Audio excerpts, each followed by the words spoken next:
this week on the Bubble Chat. That whole situation is just a fucking mess. And I'm sitting here and I just really feel bad for Megan. Like, she is the last person who deserves this kind of chaos right now. Was that he was engaging, interacting with this young girl, and it seemed as if he'd said something incriminating, or I could say like admitting. Women must do fucking better.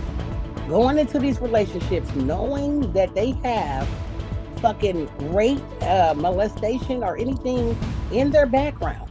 Why the fuck would you still step into that relationship? Well, I would assume maybe she's at rehearsal, she about to go on or something like that. She done dozed off, or she done went into la la land, right?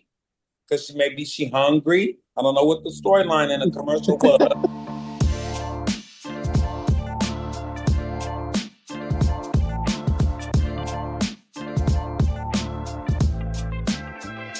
Welcome back to The Bubble Chat, your weekly podcast where pop culture isn't just a series of events happening to other people. It's a soundtrack to our lives and the stories we share. I'm so glad you're joining me today to step inside the bubble and look what's actually happened beneath the surface of the latest headlines. Lately, the world of entertainment feels like a massive turning point as we see legends committing their legacies while other new voices are completely rewriting the rule of the game. It's a lot to keep up with. But you know, the beauty of this space is that we get it slowing down, really look at why behind the trends. We are just here to talk about who's trending. And we're here to talk about the impact of the entities of the industry that we love so much. There's something so specific about the way artists collaborate and build off one another's energy, and we're going to break down why certain icons remain untouchable decades later. It's about work, the sweat, the sheer talent that goes into creating those moments that stay with us forever. We're also bringing a bit of our own perspective from behind the curtain today, having spent years seeing how the lights get hung and how the stage gets set. I tend to look at these big celebrity moments with a bit of a theater brain, but it's easy to forget that every viral performance is a massive feat of production and design. And I want to make sure we give credit to the craftsmanship that makes this magic possible. So wherever you're listening from, whether you're on your morning commute, you be at the gym, or is you hanging out at home, we want to thank you for being a part of your day. We've got a lot of ground to cover and some really honest conversations ahead of us.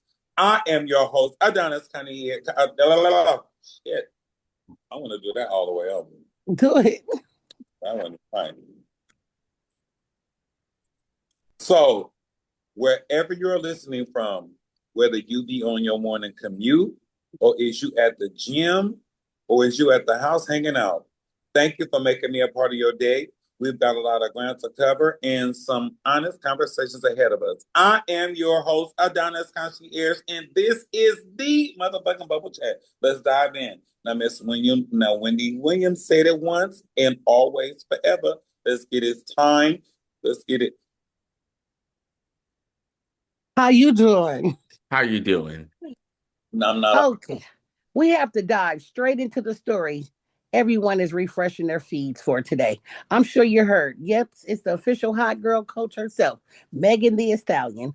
The NBA star Klay Thompson, they are fucking over. The splits comes after they have a long year of dating, and also say it's getting messy will be an understatement. Megan confirms the breakup by making it clear that she is stating the truthful infidelity and respects are non-negotiable for her.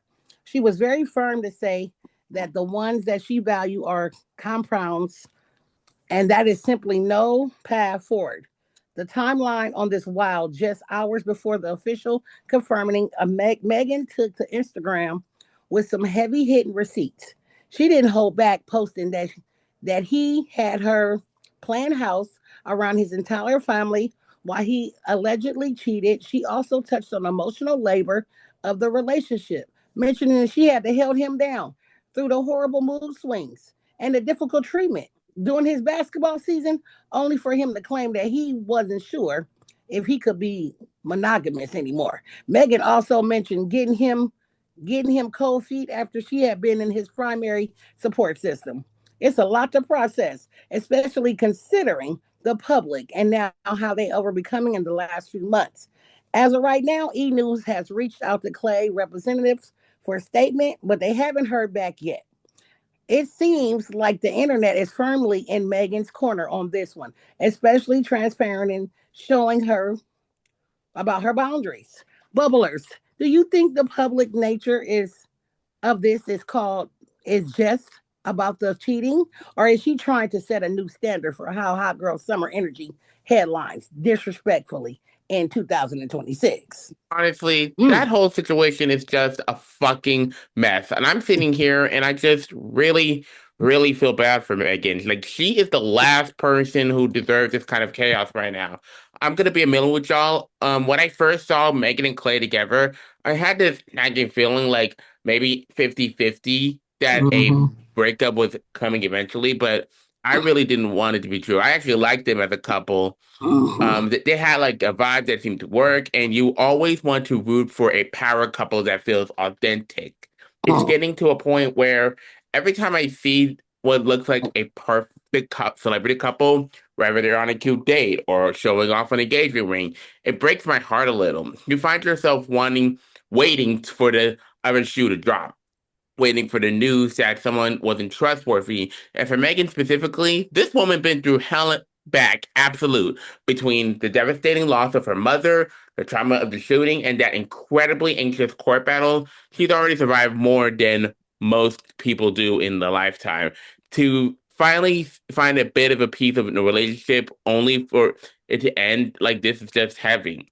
Because we have to remember that while these are Megan's words and her perspective, she was very clear about where she stands.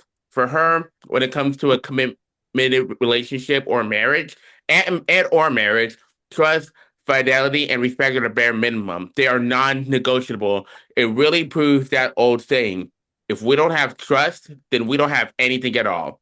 You can have the fame, the money, and the status, but without that foundation, that house is always going to crumble. And I can't really help but feel like this whole alleged scandal in from Clay's success. Because let's be real, he's that tall glass of water to a lot of fangirls out there, whether it's in a lifestyle or the proximity to fame.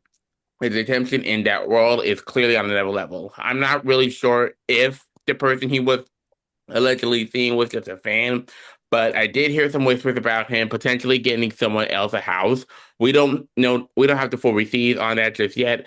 But if there's any truth to it, that moved way past the mistake into the building of a double life territory. And speaking of her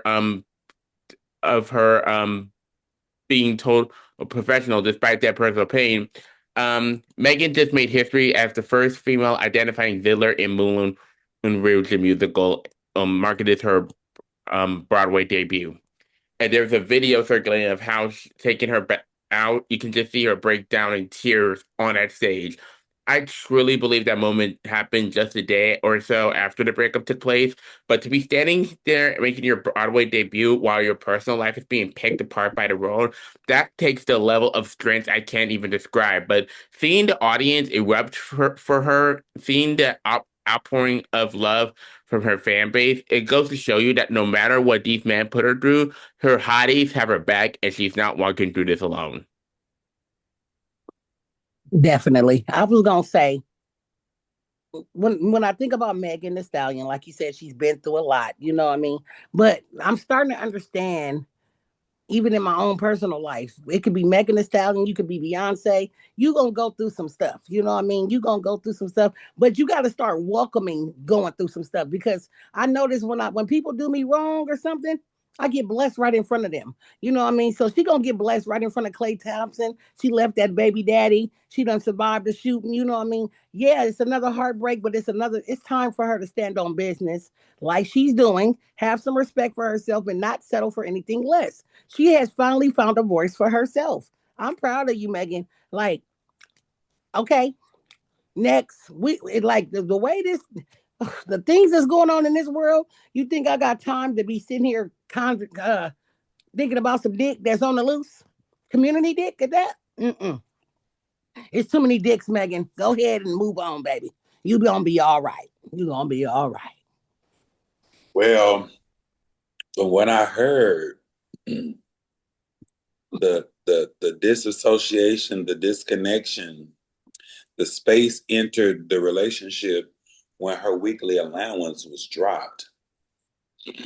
Don't drop my allowance. Wait a minute. So that's what I heard. That's what I heard. Then they said that, but what I do know is that she made that man, whole family and them, Thanksgiving dinner. So and she did a video. She did her little, her little reel. She just need to be by herself for a while. Focus on her. Well, I mean, I think that the adversary, the controversy that she went through prior to hooking up with him, I'm sure it was like rewarding and enlightening to be with a little baller. You know what I'm saying? Like he balling and he a baller like, bees on bees on bees on bees, right? Mashed up, he was cool. She's a girly girl, but she is not such as a masculine, but she's a tomboyish ways, you know what I'm saying? And then he was super cool with it. All those things kind of made sense. So I was in support of their situation. But then I'm also in compliance with when the shit don't work out and it ain't right. Long as she ain't got shot in the hoof and her best friend didn't do it, it wasn't part of the process. I mean, girl, gallop on into the sunset. Girl, gallop on into the sunset. That's all I got to say about that one. Hella funny. You understand what I'm saying? Now, moving forward. Now, we done went from one M to the next. Before we go into the next topic, I want to give a quick spoiler warning. We're going to be discussing some possible specific details regarding the new biopic, Michael. So if you haven't seen the film yet and you want to go in completely fresh, feel free to skip ahead to the timestamp we've included in the show notes below. We'll be here when you get back. All right, now let's talk about Donnell Rawlings. TMZ caught up with the comedian over the weekend, and he is standing firmly in Michael Jackson's corner. There have been massive reports lately in the filmmaker spent an extra $25 million to overhaul the film's third act, specifically to remove references to the 1993 and the 2005 abuse allegations. When asked if that was the right move, Donnell didn't hesitate. He pointed out that Michael was acquitted in that 2005 criminal trial and argued that the allegations ultimately amounted to speculation. His take is that the movie shouldn't tarnish the King of Pop's legacy by ending on accusations. It should focus on his unmatched contributions to music and the world. Donnell really feels like we should remember MJ for healing the world and being the greatest performer we've ever seen. I want to put this to listeners. When it comes to a figure as massive as someone as Michael Jackson, do you think a biopic is a responsibility to show the full legal history, or do you agree with Donnell that the focus should remain on the artistry and the healing he brought to the world? Is removing the third act controversy cleaning up history, or is it respecting the verdict of the courts? Let's hear your thoughts. What do you think, Canary? Well, first of all, I didn't get to see Michael yet. My cousin told me that she felt like they rushed the film. I have mixed feelings about Michael. I love Michael Jackson. I've always have. Did he touch the kids? We don't fucking know. Did he make Fairyland for the kids? Yes. Did he have fucking wild animals and what's the little boy from Home Alone? Yes, all of that. Monkeys and Macaulay Culkin. Yes, all of that. But from a person that's been through molestation, if he did do that, fuck Michael. That's fucked up. But if he did not, which he never got convicted of it, you know, I'm I'm, I'm conflicted. I don't think they should have put that. I mean, focus on him being an artist, but then if you have the facts of him being a toucher, bring that shit in the movie. If we don't, then focus on him impacting the world. And I think that's what they should have did. Like, he was a big person in our lives and did a lot of music. And, we all grew up with him when we was little kids. And so many kids loved him. So many adults loved him. Love him now. And they still do, right? What's the little boy named Kevin said he never got touched. You know what I mean? There's so many people that never got touched. His kids now, when he put his baby blanket over the balcony, I don't know. But we human is what I'm trying to say. We gonna fuck up. We gonna fuck up in life. And sometimes when you become famous in life fucking up, you're in the spotlight 24/7. You can trip the wrong way and they'll be like, oh, you fell off the curb the wrong way. We're suing you, or you did this and you did that. So respect the man respectfully. He's dead and gone. Sorry, Michael. We love you. And if and like I said, if he really did touch them kids, we will never know. I hope he didn't. And I'm glad that they brought the movie back.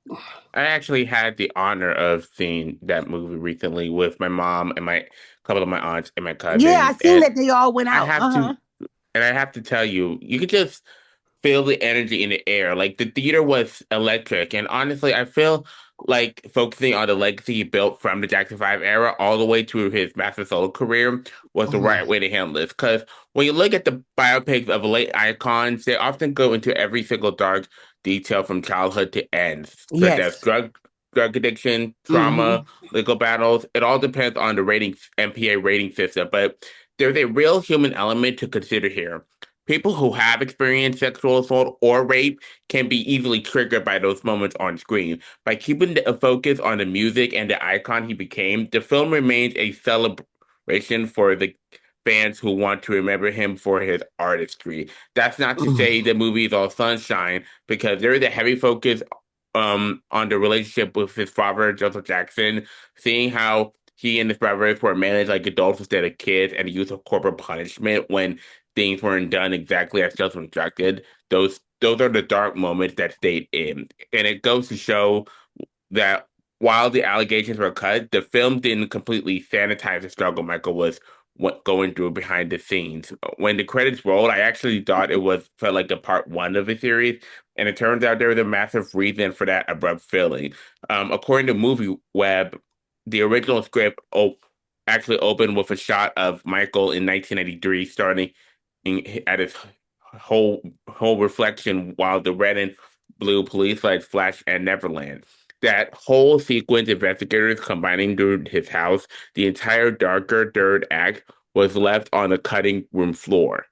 And it turns out that the attorneys for the Jackson estate found a clause in this element with Jordan Chandler that actually barred any description or mention of him in the film. Because of that technicality, the cast had to reassemble for 22 days of reshoots to build a new ending centered on a bad tour instead. So while we don't know every detail of what happened in those scandals, it's clear that the movie chose to pivot towards the music. And Michael wasn't perfect, and his place in the industry was complicated, but there was simply no denying the incredible legacy he left behind.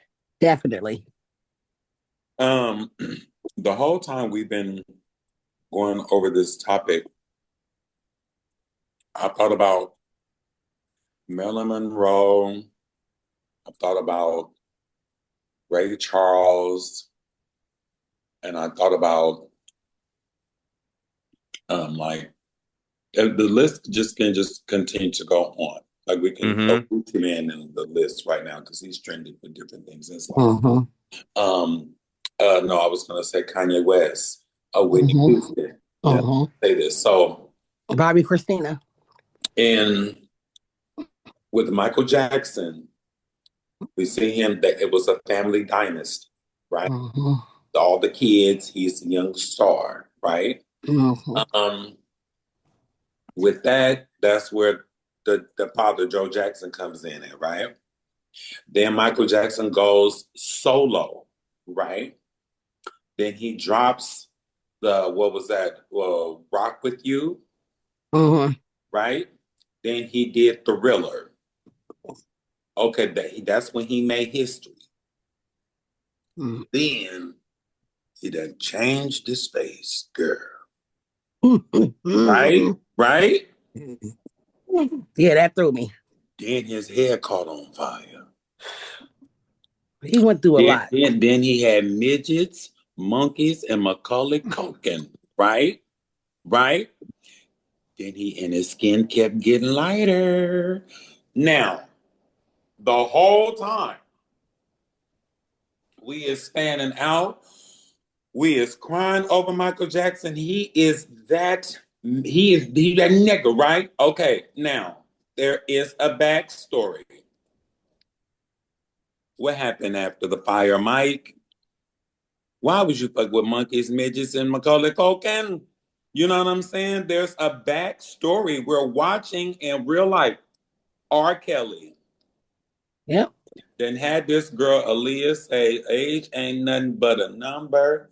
Going down ain't nothing but a thing." Mm-hmm. And years later, we see inflamed in our face that he was doing what he was doing the entire time. We saw what Michael Jackson was going through, but there is a backstory. We didn't know Robert Sylvester was molested. We didn't know Michael Jackson's childhood was suppressed to the point that we think he still wanted to identify as an 8-year-old and climb trees and make a never never land for children like he was Peter Pan. You know what I'm saying? Like there is a backstory. You know, to everybody's life. Yeah. Everyone. You know, Whitney Houston, she did great. She the bodyguard, amazing. Mm-hmm. They do the soundtrack, Waiting to Exhale. Fucking around Bobby Brown, did all these things, and then you came out on stage doing the Michael Jackson tribute of all people. I'll be talking about him, looking like a skeleton. Mm. There is a backstory. We are watching you in our face. Your whole career has been documented. So I say all that to say, I know that was a bit much. They got Soapy in a bubble box. I say that to say that there's a backstory and not to highlight the bad things, but the bad things are your highlights. You say thing in your life as well as your highs and in publicity in the industry. They say good or bad.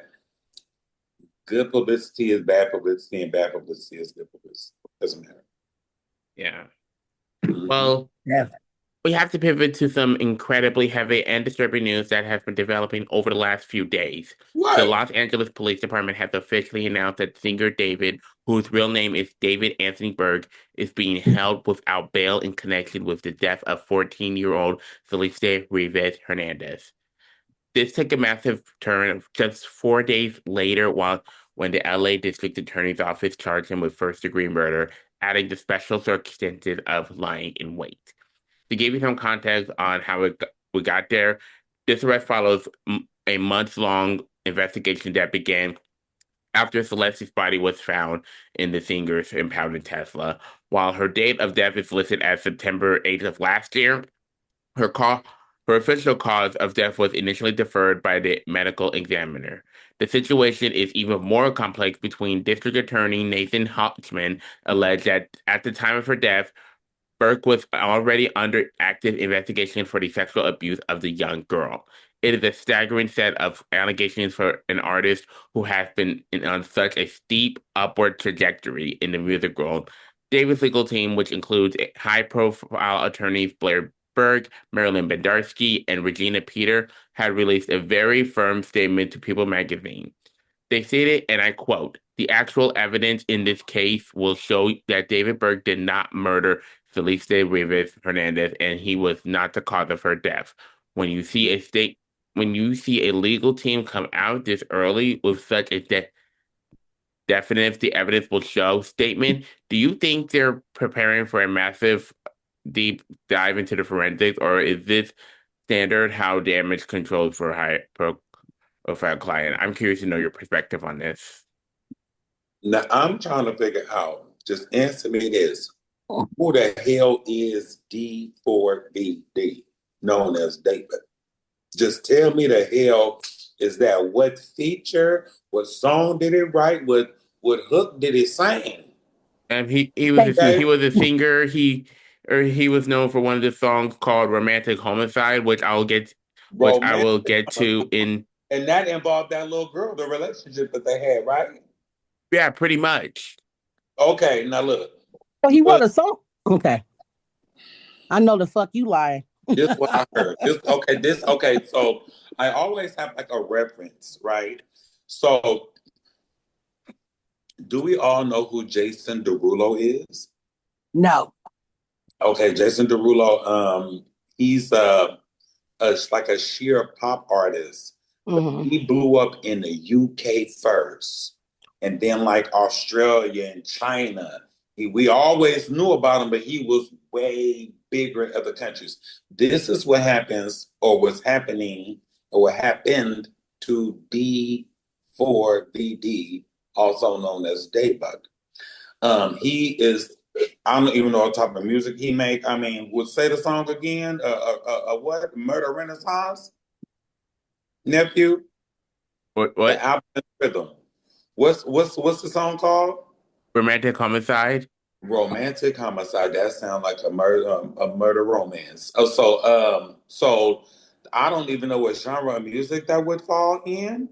I'm totally confused. What genre of music is he? EDM, And jazz? like I said, he's a singer, and from what I know, he's also a Twitch streamer as well. But his Twitch Mhm. got banned. Okay. All right. So here he is. He's a well-known, a Twitch star and an international person. Not we don't know much about him. What I do know is that he was engaging, interacting with this young girl, and it seemed as if he'd said something incriminating, or I could say like admitting to the relationship with the young lady in the song. Thank you. As- Okay. but Please say it. now, this is another thing. I think that young lady is in pieces. Mm. She was in a trunk of a car for a Mm. long time. And I Mm. believe, don't quote, allegedly, I believe she was in pieces. Damn. Like leg, arm, she's in pieces and bags in a trunk of a car that was left for a long time. What links him is it was his car. Mm. Can I say something to But he this? was on tour of the country. Mm. Riding around in the car with this dead lady. But the car was in a parking lot in LA and he was out the country on tour. Mm. So the song in the car is what links him to the murder. I was just about to say, any guilty motherfucker. Now, I to be honest, I was in a car with somebody that committed a murder, and I You did was not with a know. murderer? I didn't know he was a murderer. Me and my ex-wife did not know he was a murderer. He had just did the murder maybe like 5 days before, and he got in the car. But what I noticed about people that does murders and shit, it eats at your self-conscious. So he was rapping everything he fucking did. And I was like, oh my, like I'm sitting in the front seat, he's sitting behind me. So I'm like, oh my God. I'm nudging my wife like, bruh, get him out this fucking car, bruh. Like, you know what I mean? I've never been so scared in my motherfucking life. So if this David dude wrote a song, he did it. And who's gonna finally set him Murdering free? her is just about their relationship. Homicide. What's the name of the song, nephew?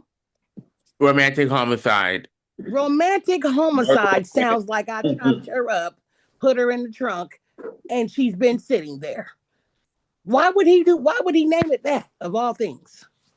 He was in a romantic relationship with her. She's 14. Okay? These motherfuckers be sick. You going around touching these girls, killing these little girls, and then you leave her in a trunk for days and months and weeks and however long. That's That's somebody's daughter, mother, sister, niece, and then you write a song. All I can say is I really let me say this real quick. The reason why I brought R. Kelly up is because the Ooh, that pisses me off. the label, depending on how much of investment they put in you, how much they will invest to protect you. And right in front of you could be doing it for years. We've been seeing it. That's why I brought P. up the Diddy. reference, because All of them doing it. something great is happening, but something like on a greater scale happened. But do you know what they teaching people? If you got money, you can get away with shit Exactly. for years. Well, all you gotta do is get the money behind it. That's just being more exposed. And we're seeing it on a political level and an entertainment level, sports level. It is embarrassing. Yeah.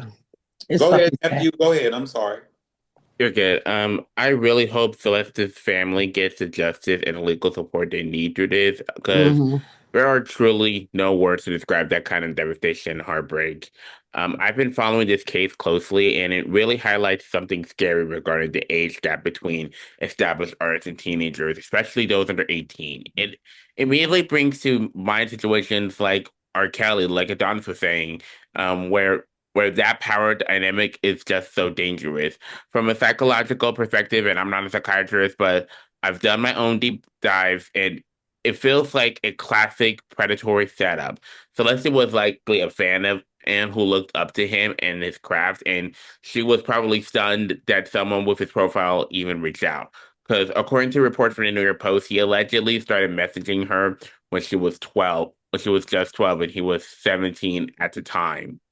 And there were rumors swirling about them dating for a while. But as someone who has educated myself on dating violence at a very young age, this is exactly how these things turn into a nightmare. Because when you hear the charges, specifically the alleged sexual abuse of a child under 14, it shows that it shows how these situations can take such a dark turn. While some people look at it for a positive outcome in high-profile relationships, when there's a minor involved, the red flags aren't just warnings, they're sirens. It is so imperative to be cautious. And the final thing I the final thing I want to say that really kills me is looking back at his music. I was looking up to the lyrics "Romantic Homicide," which is what I mentioned, which came up out right about around the time they allegedly started this relationship. Listening to these lyrics now in context of what happened, it feels hauntingly intentional. Like the fact that the song actually re-entered the Billboard Hot 100 right after her body was discovered in that Tesla was is just macabre.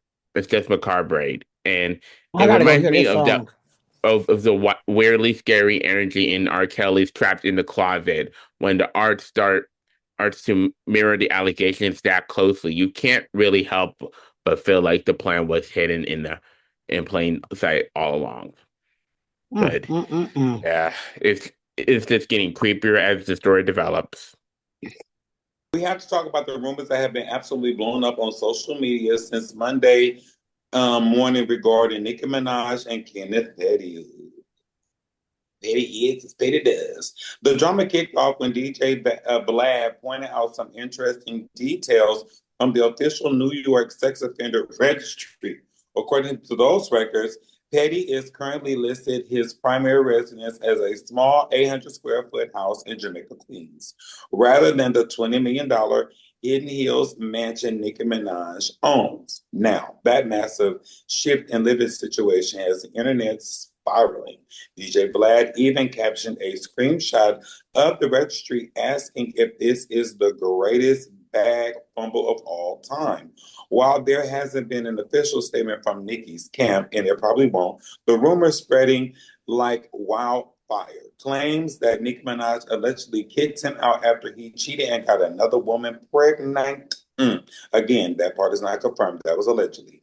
But the change in the address on A legal registry is definitely raising eyebrows. Now, to give a little background for those who may not know, Kenneth Petty has been on the sex offender registry since 1995, following a conviction for a first-degree attempted rape.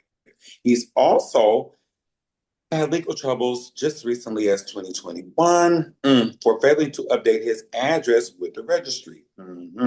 So, which makes the fact that he did update this to his new, much smaller location even more significant. If he is legally required to tell the state where he is sleeping and no longer pointing to the mansion, it suggests a major rift. Now, I know you guys think of the source of this news. I want to know what you guys think about the source of this news. Since the information is coming from a legal registry rather than a typical tabloid source, does that make you believe a split is definitely happening, or could this just be another legal move to keep him off the radar in California? That's a good one. Let me say this. It could be, I mean, take a pick, right? It could be they're trying to throw the dogs off the trail of where they really stay. They really could have an issue or a problem. And he, got a little spot or whatever, not have you with cheating, having a baby, and or not, right?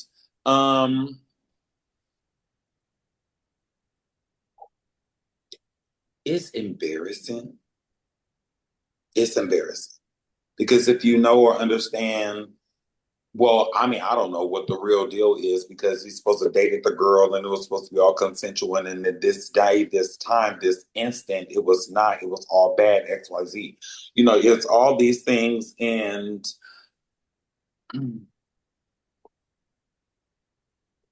Eve and Faith Evans have a song called Love is Blind. It'll take off your mind. Love is really not. You need to elevate and find. We just talked about Megan Thee Stallion and Klay Thompson breaking up and how Right. phenomenal that relationship was because of the entities and them being together, was amazing, right? You can look at it and say that love, loyalty, and commitment from Nicki Minaj to Petty is admirable or it was amazing because being who she was, that's not something that she had to do. Yeah, this man, baby. You see what I'm saying? Are we thinking love is blind right now? It'll take over your. Is it not love because he is a sex offender? Can people not like grow and mature? But as we've just said, like Michael Jackson and R. Kelly, we see these things. There is a timeline, and we see that you didn't bribe the girl, you were supposed to intimidate the girl, trying to pay the girl off. You didn't register in LA. How you even it's a mess. It's a mess. It's too much. Like I said in the beginning, it's just a little bit embarrassing. It's so multifaceted to give the benefit of the doubt, to make an exception, I mean, an accusation, or to just, let it be. It's just embarrassing. If these are true, and I want to emphasize that's a big if. I honestly wouldn't be surprised if this turns out into a really messy divorce, and if the outcome of these allegations is as ugly as people are speculating, especially regarding the nature of the alleged pregnancy. It's going to be a legal nightmare. Now, I'm not a legal expert, but I honestly don't have to be one to look at Kenneth's history and see the patterns. He was convicted of he was convicted of first degree attempted rape for an assault on a then 16-year-old black girl back in the 90s. And then he was arrested again in March 2020 because he didn't register or as a sex offender when he moved in with Nikki in California. Because that's a heavy track record. What's always been wild to me is how Nikki has repeatedly defended the relationship. Her stance was Thank you. always that he was 15 and the victim was 16, That's and how that it would be a different situation if he were twice the victim's age. But let's be real, sexual assault can happen to anyone, and the age of the perpetrator doesn't change the trauma of the victim. It Thank doesn't you. matter if you're 15 or 50, the trauma of the person on the other side is real. There is one moment in the saga that I will never forget is that is when Kenneth's victim Jennifer Huff went on the rail in 2021 to speak about her incident with Kenny for the first time.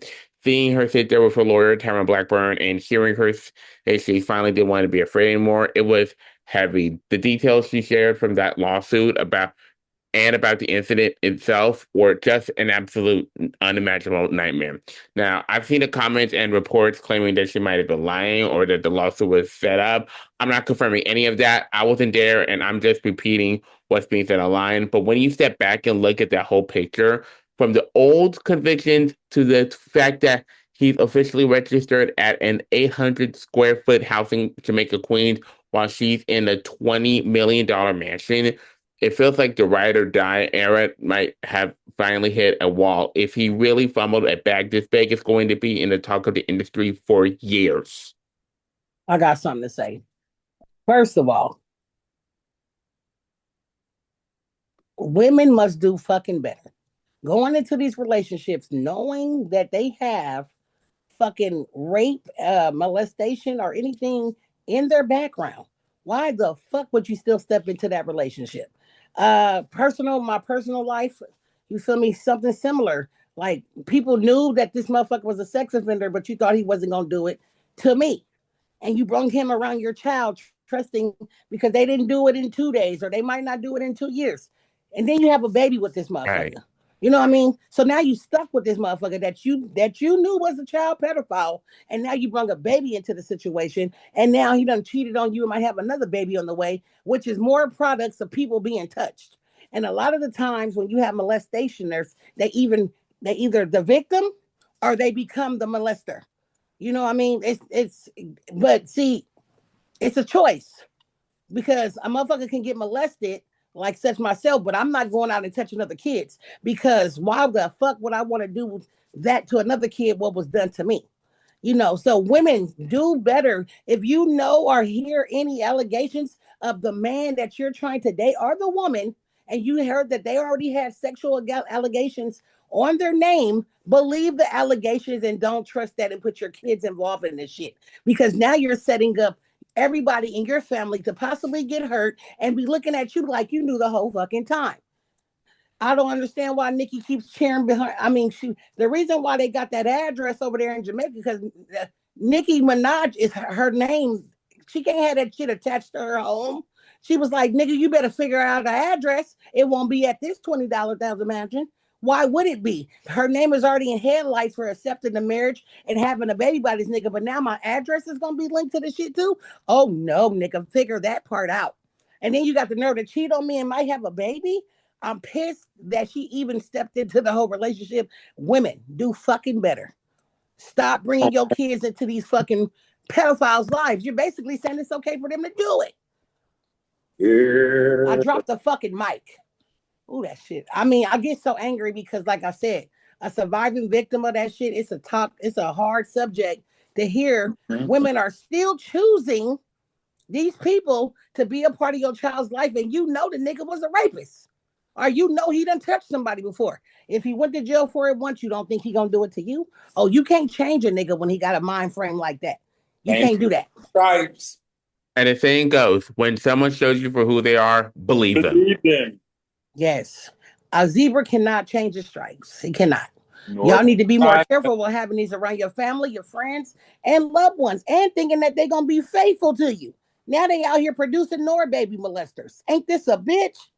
Because we don't know if that child's gonna grow up and be a molester too because of what he's learned from his daddy.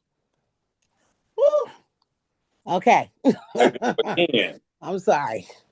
No. I get you. People need to hear this. Yeah. It's emotional because similar has happened to my mom. I'm gonna just be real. My mom knew my motherfucking molester. She knew that he had a fucking history of touching little girls. So why the fuck would you what is this? Stand for my man day? Even though I love this man so much and I'm gonna look past he a child sex offender. If I hear you a sex offender, that's all red flags to shut you down. I'm sorry, I can't fuck with you. You in the registry, you got to prove to me, nigga, we're going on the Steve Winko show, nigga. Lie detector test. to prove you ain't no motherfucking sex offender. Then maybe we could talk. The fuck? No, they got to do better. Anyway, whew. Yes. So next up, we got Mary J. Blige recently sat down with the creator Scott Evans. Oh, that's my last name. And she opened up about the infamous 2012 burger commercial, which almost derailed things for her. If you remember, the ad featured a queen of hip hop soul singing about the crispy chicken wrap to the tune of her song. Don't mind the reactions was immediately incredibly harsh. To the clip drew massive backlash at the time, with the fans and critics likely calling it out. What's that word? Something horrifying. Profusely? What is that word?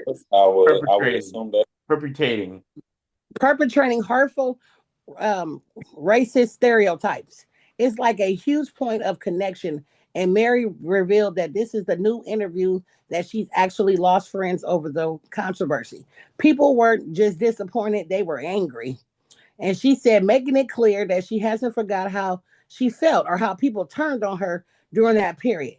Back when it first dropped, Mary released a statement explaining the final project wasn't all that she had signed up for.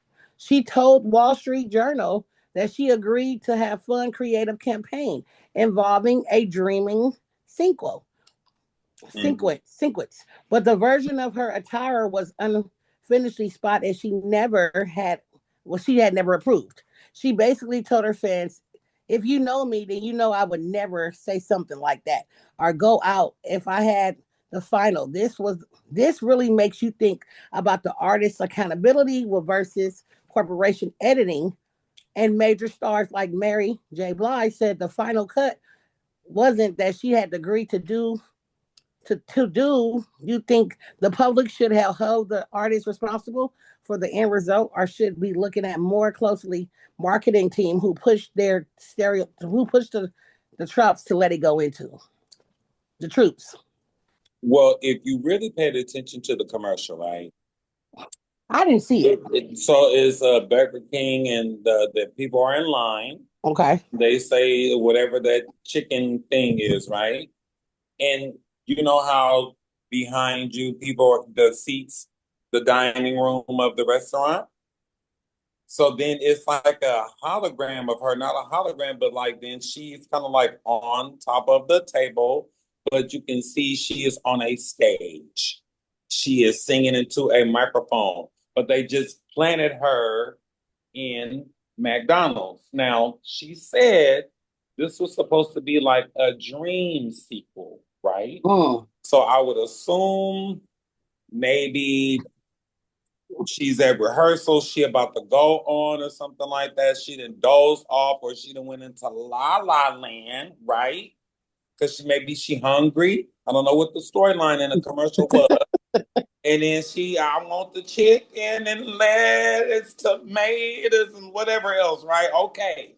So you can see she didn't have the editorial decision, push, or design to create however the commercial storyline was. But it's very clear to see that she is on a stage, she is singing in a mic, and they just placed her in the dining room on top of a damn table. I'm gonna have to go watch it. But let me tell you the real truth about it is, see what happened. I'll send it to you, Canary. That album was that fucked up short head wig that she had. See, it was the whole look of it all. The aesthetic was horrible. Her hair was fucked up. She's right here looking like Chicken Little, singing about that chicken with Burger King. But I'm gonna let it go. I don't know because I haven't seen the shit. But pull it up. I'm about to. Everybody's talking about they finna send it to me. No. This is crazy. Let me see. All right, and while Canary is watching that video, I've done a lot of research and analysis on this, and honestly, it seems pretty clear that the entire concept was being driven by the production team. Mary was essentially a passenger in a commercial where she didn't even have the final say. I mean, completely get why she didn't find it funny. Because when you don't agree with the vision and then the vision gets released to the world, that's a fucking nightmare. Because according to reports from NBC Los Angeles, critics were all over this because it leaned so heavily into those tired, offensive stereotypes linking Black Americans of fried chicken. And interestingly, Burger King ended up pulling the ad from YouTube, claiming it was a licensing issue. I don't really know if it was just a move to protect their own ego or a convenient excuse to wipe a PR disaster, but the damage was already done. Let's just call it what it is. The fried chicken stereotype isn't just some joke, and it's not even a joke at all. It's an African American racist trope that has deep, painful roots going all the way back to the American Civil War and traditional slave foods. Things like fried chicken, chitlins, watermelon were commercialized in the early 20th century by restaurants like Coon Chicken and Sambo's to mock and dehumanize a whole community. So when you see a legendary figure like Mary J. Blige being placed in a setting that mirrors those truths, even if it was unintentional by the editors, it's not a laughing matter. It's a complete lack of cultural awareness, and it makes total sense that she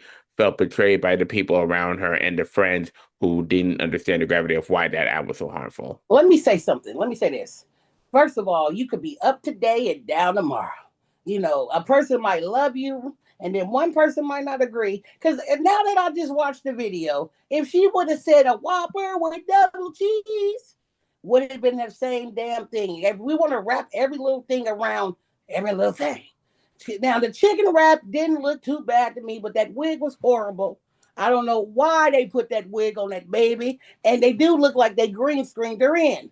So whether she said it or not, baby, the wig was horrible, Mary. First of all, you got too much money to be doing that. Second of all, I didn't really see nothing wrong with the goddamn chicken rap song. I don't even know when they drug her for this shit, but because like I said, they were talking about how they resulted her to a basic chicken song, knowing that chicken and watermelon is so basically they sent the editors reducing her just down to the chicken. They couldn't give her the Whopper. Got it. Okay. You know what? Like I said, people will turn on you at the slight. Man, you could be innocent, and then a motherfucker might be fucking with you today, and they ain't fucking with you tomorrow, just because of what somebody else done said about you. Then you get in that space. You like, damn, the whole world said they love me and they fuck with me, but as soon as I do a Chicken Little song, now everybody hates me. Until they hate somebody else. It's just crazy how you up to date and they dragging you.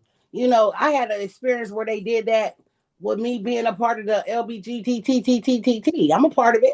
So that's why, you know what I mean? Agency. Ray J says the agency. Yeah, whatever it is.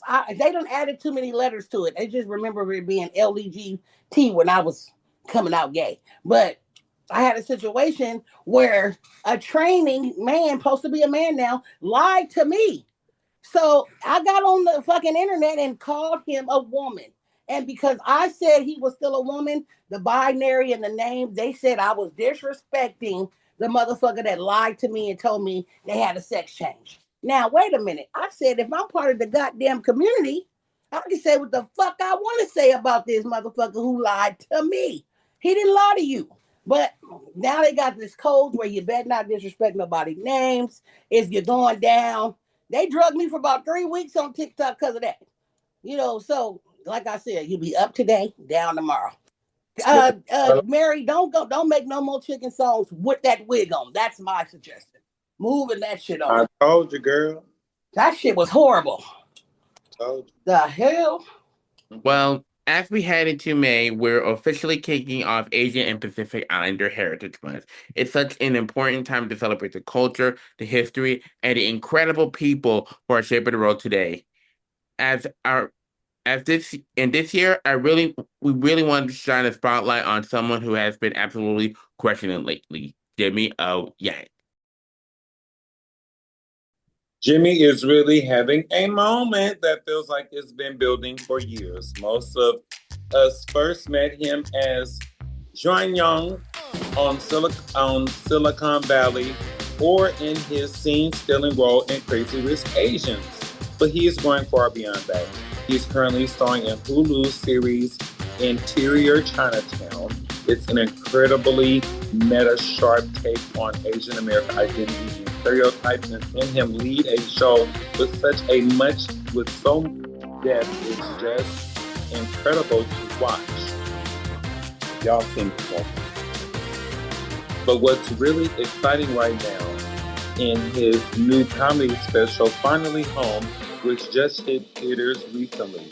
This is actually a history-making moment because it marks the first time a Chinese-American comedian has released a stand-up special in both America and Hong Kong theaters simultaneously.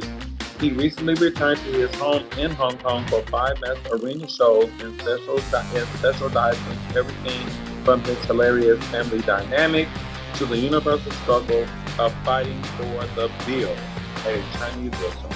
Wow, that's big. That's what's up.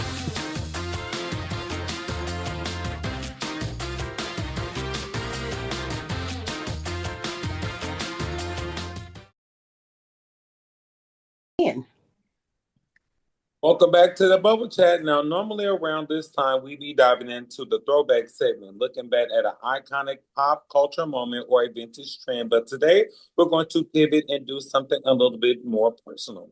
Canary mentioned before the break that she wanted to open up a conversation about the foster home system. It's a topic that we often see portrayed in movies or news headlines, but we really get to hear from people who have lived through it and navigated the complexities of that world firsthand. What you got for us, Canary? Well, again, I've been telling a lot of my life story today. I was in the foster care system, survivor of a foster home. I am now a foster parent myself. So what I'm saying is, if you guys don't be in it for the money, there's so many kids out there that really, first of all, it ain't enough money to do it for the money. So if you're going to get a kid, get a kid because you really want to help the kid.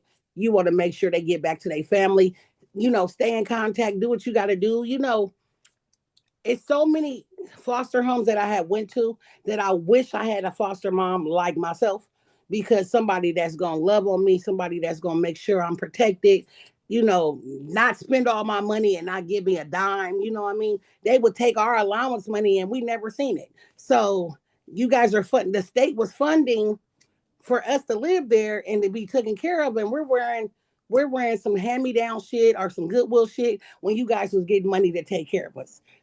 They do have some they do. One of my godmothers was a very good foster mom. She actually raised my brother, and all her kids had on the latest and the greatest. So whether she made the other kids beat the kids because she couldn't, which I won't say her name, but she did have them dressed in dip. They was well taken care of. They got meals. They took baths. They had a schedule. You know what I mean?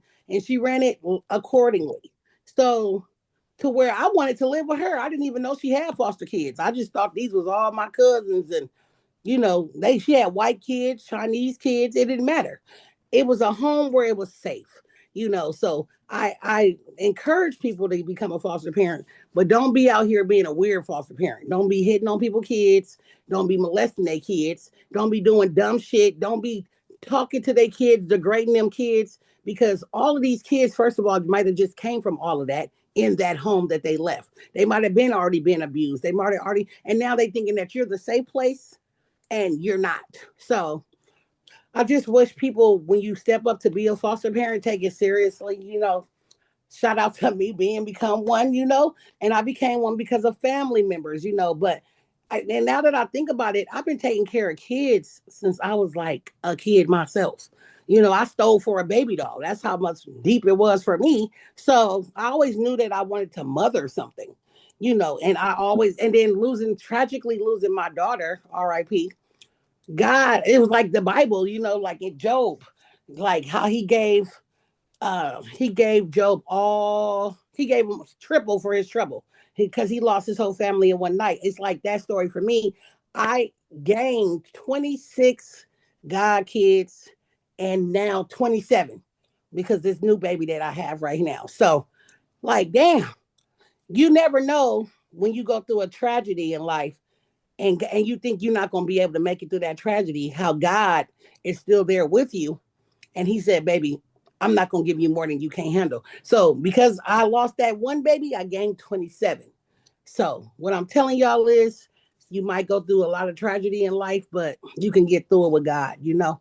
And if you're going to become a foster parent, make sure you're doing it for the right reasons. That's Yeah, I want to be completely transparent with you all. I haven't personally been through the foster care system, but lately I've been really diving in and educating myself on what foster parenting actually looks like from time to time. And Mm-hmm. first, I just want to give a huge shout out to the foster parents, including you, Canary, who are doing it right. The ones who step up and provide a genuine, loving home for kids coming Mm-hmm. out of really troubled situations or the heartbreak of losing their biological parents. Mm-hmm. That kind of care changes lives, period. But in my research and from the story they've seen, there is a real dark side that we have to talk about. And I think you mentioned this, Canary. In some cases, you see this dynamic where foster parents are treating these kids differently than their own biological children. Mm-hmm. It becomes less about the well-being of the child and more about the business of it. It's heartbreaking thing about the but there are people who look through at the system through the lens of the income that they make from it. When a child is treated like a paycheck rather than a human being who has already been through enough trauma, that's where the system really fails. Because these kids Mm-hmm. are often coming from a place of loss and to enter a new home, only to feel like a second-class citizen. Compared to the biological kids, it's just adding more weight to an already heavy situation. It's one of those things where the intention behind why you're opening your doors matters just as much as the roof you're providing. If the heart isn't there, the child feels it. We need more focus on the quality of these homes and the motivations of the people in charge because every kid deserves to feel like they belong, not just like they're a line item in the budget. And they need to be careful about snatching people, kids, because like even if you helping a family member or something and you had that kid, like my other baby, I had that baby since 9 days old all the way up to 9 months, and because the family, because I was helping out a family member, we couldn't get along, you guys made the child suffer and got the child removed. That's not fair. And because you wanted to be greedy and hold their check or whatever the case was, stop right. doing that. Stop doing that. I Googled the word foster, and the synonyms for foster is to promote, to encourage, to cultivate, and to nurture, right? So great things that you should do. Now, two of those words, maybe three of those words, can be abused. When we talk about abuse in the foster system, as in you are promoting um, insecurity, depression, and trauma. You don't want to encourage sexual promiscuity. Is that how you say promiscuity? Like Yeah, so you don't, you know, the Miss First. Yeah, I know what you're saying. you don't want to cultivate or groom an unfit citizen in society. You don't want to damage what is there because the biggest word there is nurture, right? I give a shout out to all of those, who are legally and not that are legally bound to help the children who actually love initially, genuinely, authentically want to support and nurture and help the kids, encourage the kids. Um, it is not as simple as a slap on the hand or like Judgment Day for those who abuse the children and stuff like that. But I will remind you there is a special place in hell for you, love. Definitely. Yes, yes, yes. Whew. Today was a good show, you guys. Let's bring it home. That's bring it home, Definitely. baby. Okay. So that brings us to the end of today's episode. I just want to thank you so much for spending time with me and for being a part of this conversation that we have here. There, where we can be real, dive into share our what's the word? Share our prospects Hmm. prospects to share our prospects that make doing the show so incredible. I'm truly the energy that you bring to the bubble chat every week, whether you know or listening while you're out walking or just commuting or just winding down at home. We hope we leave you today's show with just a little more bit of fresh perception, or at least something to think about if you heard into the rest of your day.